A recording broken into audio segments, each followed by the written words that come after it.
Chosen owns. Congratulations. It's done. You will never have to go through that again. 1. What if the hardest chapter of your life just quietly ended and nobody told you? What if you're still standing guard over a war that's already over? Think about that for a second.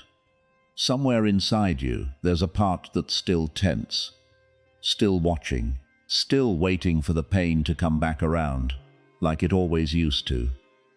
But what if it's not coming back? What if it already left, and you just haven't gotten the message yet? I want you to stop scrolling, close out of everything else in your head for the next few minutes, because this message wasn't random. Out of everything you could be watching right now, this found you, and that's not nothing. So let me say it straight to you right now, before we go any further. It's done. You made it, and you will never have to go through that again. Do you believe that? Or does some part of you still flinch, still doubt it, still wait for the catch? That flinch, that's exactly what we're here to heal today. The problem you've been living braced, haven't you? Like part of you is still standing in a doorway, waiting for the next blow, waiting for the relationship to fall apart again, waiting for the money to disappear again, waiting for the people you love to leave the way they did before. You survived something, but surviving it didn't teach your nervous system that it's safe now. It just taught you to stay ready for round 2. So you don't fully relax. You don't fully trust the good days. You wait for the other shoe. Maybe it shows up as checking your phone one more time before you can sleep, half expecting bad news. Maybe it shows up as pulling back right when a relationship starts to feel good, because good has burned you before. Maybe it shows up as never quite believing that the calm is real. Have you noticed that even in your calmest moments, some part of you is still flinching at a war that already ended? That flinch is exactly what we're going to work through today. Why your body doesn't know it's over. Yet there's something almost nobody explains to you. Your mind can understand that a hard season has passed, while your body is still living inside it. That's not weakness. That's not you not moving on. That's just how survival works. When you go through something painful for long enough, a toxic relationship, a financial crisis, a loss you didn't see coming, your nervous system builds a kind of permanent lookout post. It scans for the danger to return, long after the danger is gone. It doesn't take that lookout post down just because the threat disappeared. It takes time and safety and proof, repeated over and over, before your body finally believes you're not in danger anymore. Think about someone who went through years of financial instability, and now, even with steady income, still feels a jolt of panic every time they check their bank balance. The threat is gone. The panic hasn't caught up yet. Have you been judging yourself for still feeling anxious in a season that's actually calm now? What if the anxiety isn't proof that something is wrong? What if it's just an old guard who hasn't gotten the news yet? The season that broke you is the season that think back to the version of you from a year ago, 2 years ago. 5. That version was carrying something you're not carrying anymore. Maybe it was a relationship that drained you dry, where you spent more energy managing someone else's moods than living your own life. Maybe it was a version of yourself that didn't know your worth yet, who stayed in situations that quietly ate away at you month after month. Maybe it was a financial season so tight that you didn't know how you'd make it through the month, counting days until the next paycheck with a knot in your stomach. That version of you did something incredible. They got you here, and here, wherever here is for you right now, even if it doesn't feel perfect, is a place that version couldn't have even imagined reaching. Can you honestly say the exact same struggle, in the exact same way, is still happening right now? If the answer is no, then some part of that war really did end. You're just still holding the shield up out of habit. If this is landing somewhere real in you, this is exactly the kind of message we go deeper into on this channel. Subscribe now, because part 2 of this message continues exactly where this leaves off, and you won't want to miss where it goes next. Why it's done doesn't mean it didn't matter. Some people are almost scared to accept that something is over, because it feels like admitting the pain was for nothing. It wasn't for nothing. Every hard season leaves something behind in you, not just scars, but skills. You learned how to keep functioning when your world was shaking. You learned who actually shows up for you, and who only shows up when it's convenient for them.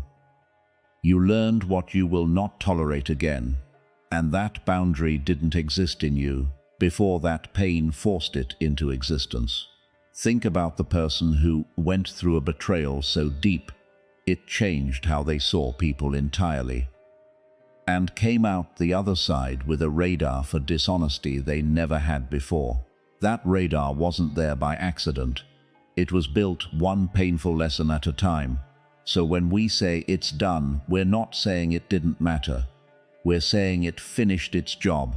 It shaped you, and now its purpose is complete. What did that hard season leave in you that's still useful today, even though the pain itself is gone? The danger of staying in survival mode too long. Here's the part that might be hard to hear. Staying braced after the storm has passed doesn't protect you from anything. It just cost you the peace you already earned. Survival mode is meant to be temporary.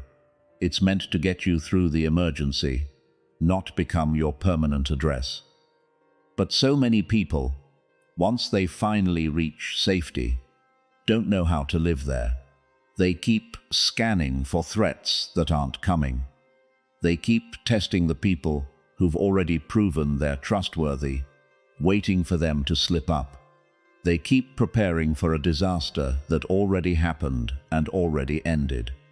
Picture someone who finally found a genuinely kind partner after years of chaotic relationships, and instead of relaxing into it, they keep waiting for the mask to come off, keep bracing for the version of hurt they knew before. Meanwhile, the good thing right in front of them is quietly asking to be trusted. Have you been so used to fighting that you don't actually know how to just exist peacefully anymore? What would it feel like to finally put the armor down, even for one evening? You're allowed to stop proving you can survive at some point. A lot of people quietly start defining themselves by what they endured. The chaotic childhood, the toxic relationship, the years of struggling to make ends meet. And there's a strange kind of identity that forms around being the person who survived that, wearing the struggle almost like a badge, because it's familiar, because it's what people expect from you now. But surviving something isn't who you are. It's something that happened to you. You are allowed to let that season end completely. Not carry it forward as your whole personality. Not keep proving to yourself and everyone else how strong you had to be. If you stopped proving your strength today, would you still know who you are underneath it? That question matters more than it seems, because the answer is where your healing actually begins. If you've spent years being the strong one for everybody else, and you're quietly tired of that role, stay with this message. And if you want these reminders to keep finding you at the right moment, go ahead and subscribe right now, because this series is only getting deeper from here. The people will hurt you don't get to live in your future. This one is heavy, so take a breath before we go into it. Sometimes the season is over, the situation is over, but the person who caused you pain is still living somewhere inside your decisions. You avoid certain kinds of love because of what one person did to you. You don't trust certain kinds of opportunity because of what one situation cost you. You're still, in a way, protecting yourself from someone who isn't even in your life anymore, letting them make choices for you from somewhere they no longer have access to. That's not safety. That's a ghost still running your life from the outside, long after they lost the right to. Is there someone from your past still quietly making your decisions for you, even though they're long gone? You're allowed to take your future back from them. All of it. Every decision, every fear, every hesitation that still has their fingerprints on it. You've made it through 8 deep truths today, and every single one of them was leading you somewhere. Back to yourself, somewhere inside you. The war really is over. The season really did end. And the only thing left standing between you and real peace is convincing that last guarded part of you that it's finally safe to put the shield down. You don't have to carry that old fight into your new life. You don't have to keep proving your strength to anyone, including yourself. And you don't have to let someone who's long gone keep making decisions for the person you're becoming. This is only part 1. There's more waiting for you. The part where we talk about what never again really means, and how to finally trust the good seasons without waiting for them to end. If this reached something real in you today, don't let it stop here. Subscribe now, because part 2 continues exactly where this left off, and it goes even deeper. You made it this far. That already means something. Stay close. The rest of this message is coming. Architected sequential narrative continuation with consistent formatting elements. Architected sequential narrative continuation with consistent formatting elements. Skosanones. Congratulations. It's done. You will never have to go through that. Again, last time we talked about the war that already ended inside you. The one your body hasn't gotten the memo about yet. So, let me ask you something before we go further today. Have you thought about it since then? Has that flinch softened even a little? Or is it still standing guard? Because today we're going somewhere deeper. Today we're talking about what happens after the war ends. When you're finally standing in peace, and you don't quite know what to do with it. What if the hardest part of healing isn't surviving the pain? It's learning to trust the quiet that comes after. Stay with me. This part might be the one that changes everything. The problem with peace. Here's something strange that nobody warns you about. Peace can feel unfamiliar, almost uncomfortable, almost suspicious. When you've spent years in survival mode, calm doesn't feel like relief right away. It feels like the silence before something goes wrong. You catch yourself waiting for bad news in the middle of a good week. You catch yourself picking fights in a stable relationship because stability feels foreign. You catch yourself sabotaging progress right when it starts to feel real because some old part of you doesn't trust good things to last. Have you ever felt more anxious during a peaceful stretch of life than during an actual crisis? If that sounds familiar, you're not broken. You're just someone who learned survival so well that peace feels like the unfamiliar language. Why you keep testing good things? Think about the last time something good happened to you. A healthy relationship, a stable job, a friendship that never let you down. Did you find yourself waiting for it to fall apart? Watching for cracks that weren't there? Almost daring it to disappoint you, just so you could say, "I knew it." That's not pessimism. That's a coping mechanism that used to protect you. If you expect the worst, it can't blindside you. If you brace for betrayal, it can't catch you off guard. But here's the cost nobody tells you about. That same bracing keeps you from ever fully receiving the good thing that's actually in front of you. Have you been so busy protecting yourself from disappointment that you've never actually let yourself enjoy what's already going right? What if this time the good thing is just good? No trap, no countdown, just good.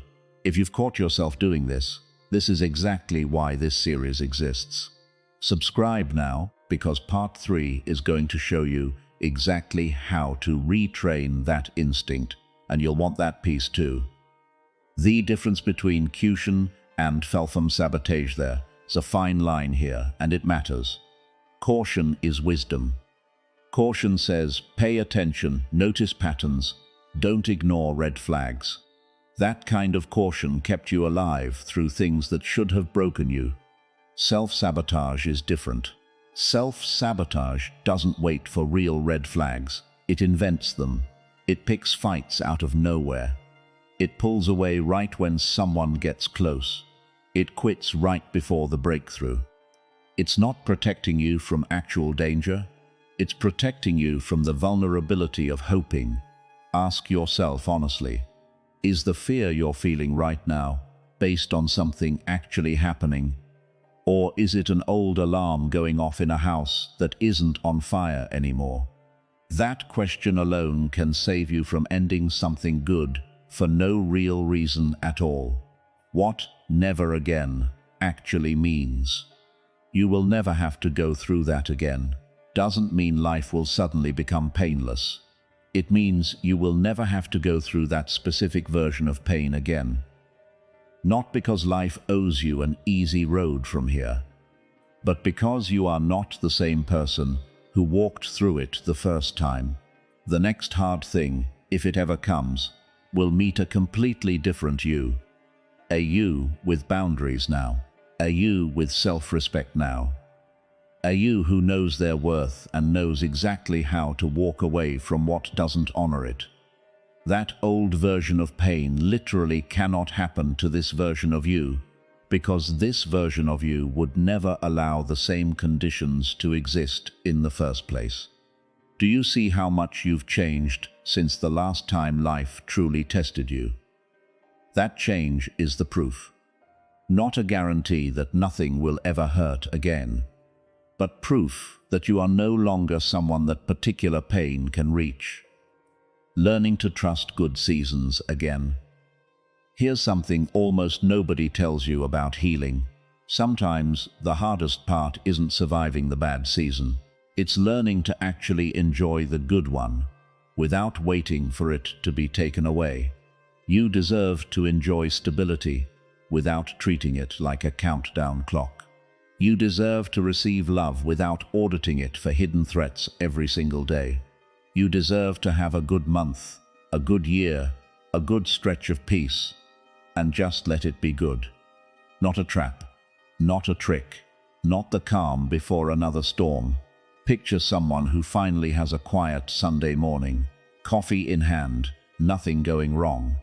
And instead of enjoying it, their mind is already searching for what's about to go wrong. That search itself is the thief, not the circumstances.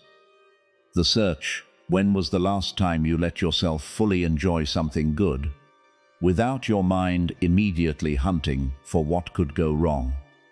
Give yourself permission today to enjoy this season, without waiting for a punishment that isn't coming. If this hits somewhere real, you know what to do. Subscribe, because the deeper we go in this series, the more of these old patterns we're going to gently take apart together. Grieving the person you had to become this one is tender, so go slow with it. Sometimes, in the middle of celebrating how far you've come, there's a quiet grief underneath it. Grief for the softer version of you that existed before the hard season. Grief for the trust you used to give freely before you learned to guard it. Grief for the person who didn't yet know what betrayal or loss or hardship felt like. You're allowed to miss that version of yourself, even while you're proud of who you've become. Growth doesn't erase grief. It just means you're carrying both at the same time. Pride in your strength and a small ache for what it cost to build it. Have you ever felt proud and heartbroken about your own growth at the exact same moment? That's not confusion. That's just what healing honestly feels like sometimes. You are allowed to celebrate this. Have you actually celebrated what you survived? Not just gotten through it and rushed on to the next problem, but actually paused and acknowledged, I did that. I made it through something that could have broken me. And it didn't. Most people skip past their own victories because they're too busy bracing for the next challenge to notice they already won the last one. But celebration isn't arrogance. Celebration is closure. It's the ceremony that finally tells your nervous system, officially, that the chapter is finished and it's safe to stop guarding the door. When was the last time you let yourself feel proud of what you came through, instead of just quietly moving on like it was nothing? Take a moment right now, wherever you're watching this. Say it, even just in your mind. I made it. It's really done. You've gone even deeper today. You've looked at why peace can feel strange, why you sometimes test good things instead of trusting them, and what it really means to never have to go through that same pain again. You are not the person that old pain happened to anymore. You are someone new. Someone who earned the right to rest, to trust, to celebrate quietly without waiting for the ground to shift underneath you. There's one more part to this message. Part 3 is where we finally talk about what comes next.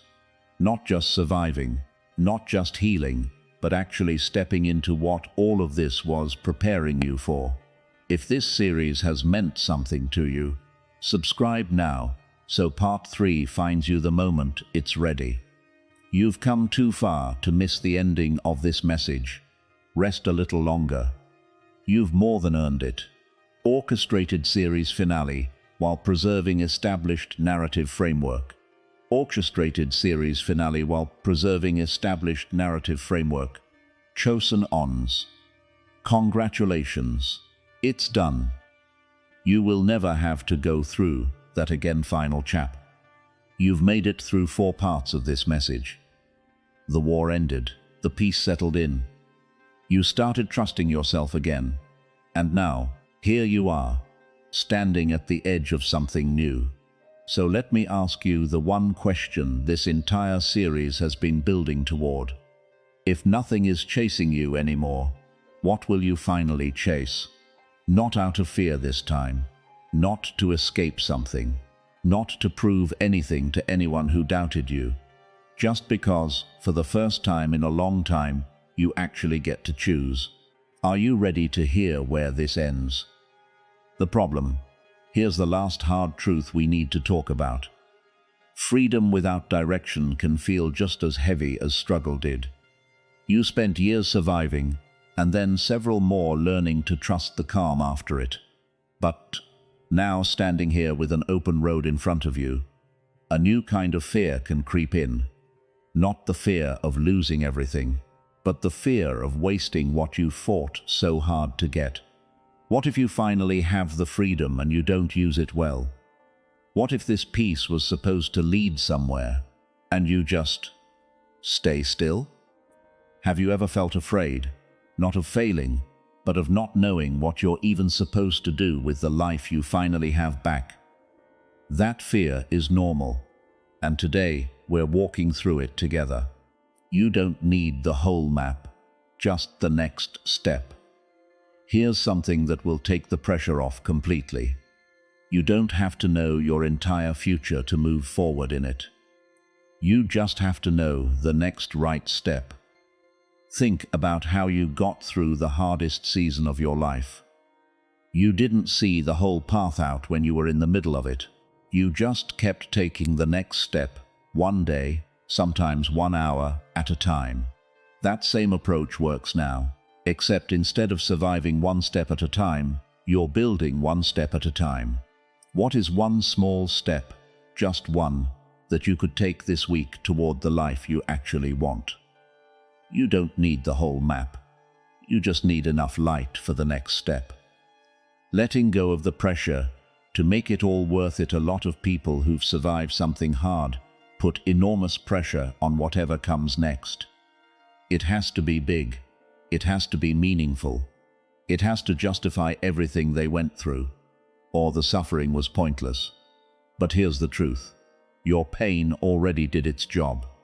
It taught you, shaped you, built things in you that nothing else could have built.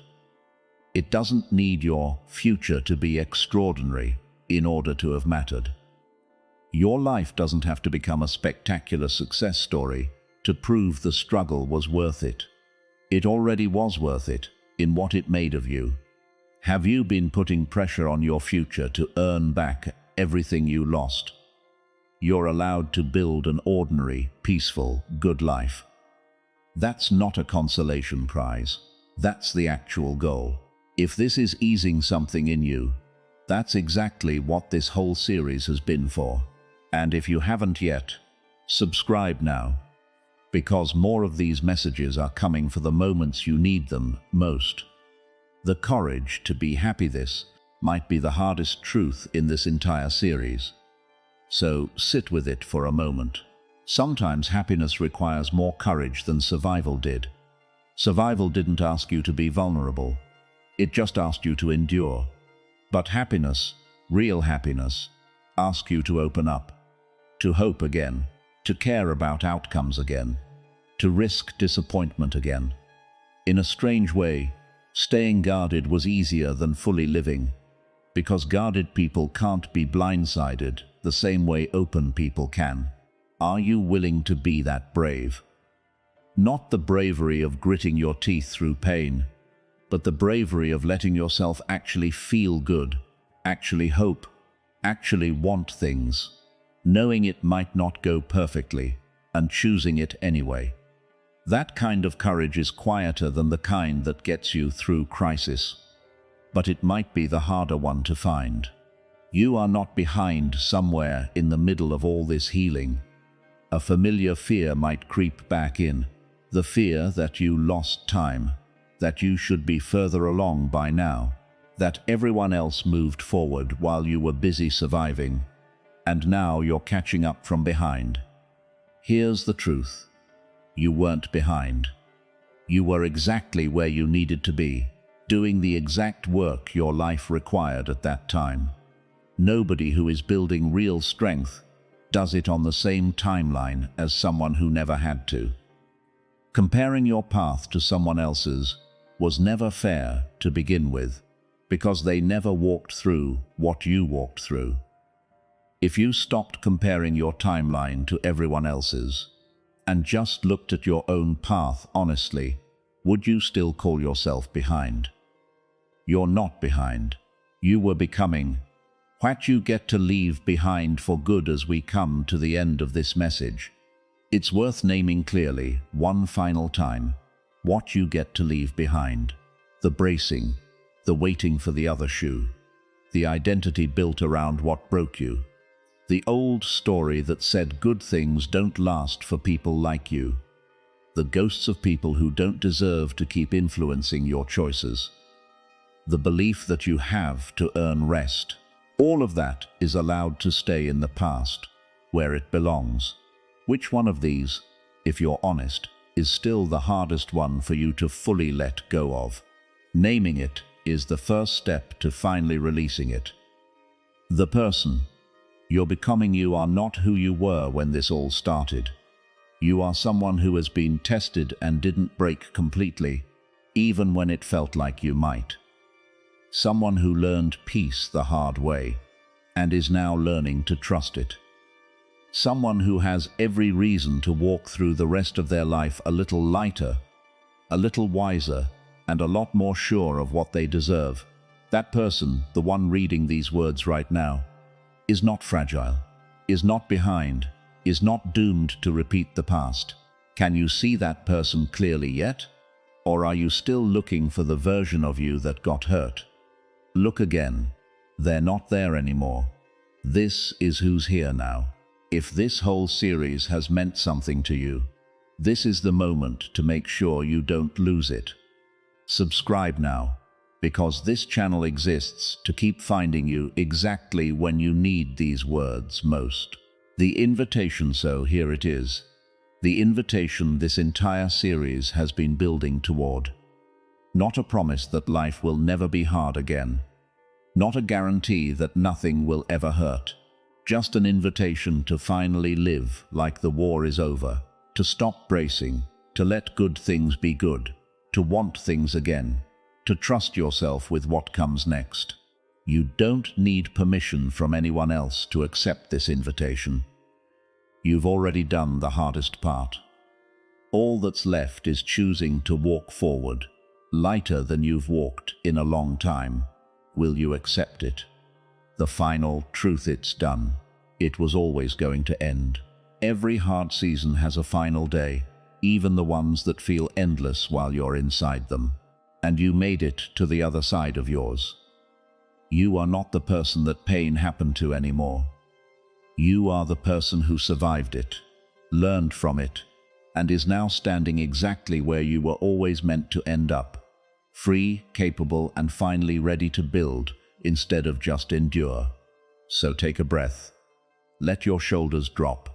Let the shield down, just for today. It's done. You made it. And you will never have to go through that again. Series finale. This message found you across 5 parts. And if you've stayed this long, some part of you needed every single one of them. From the war that ended, to the peace you learned to trust, to the strength you finally recognized in yourself, to the life you're now free to build. You walked through all of it, and you're still here. That says everything about who you are. If this series changed something in you, don't let it end here. Subscribe now, because there's always another message waiting for exactly the moment you need it. And this channel isn't done showing up for you yet. Rest now, truly rest. And when you're ready, start building. You made it. It's done.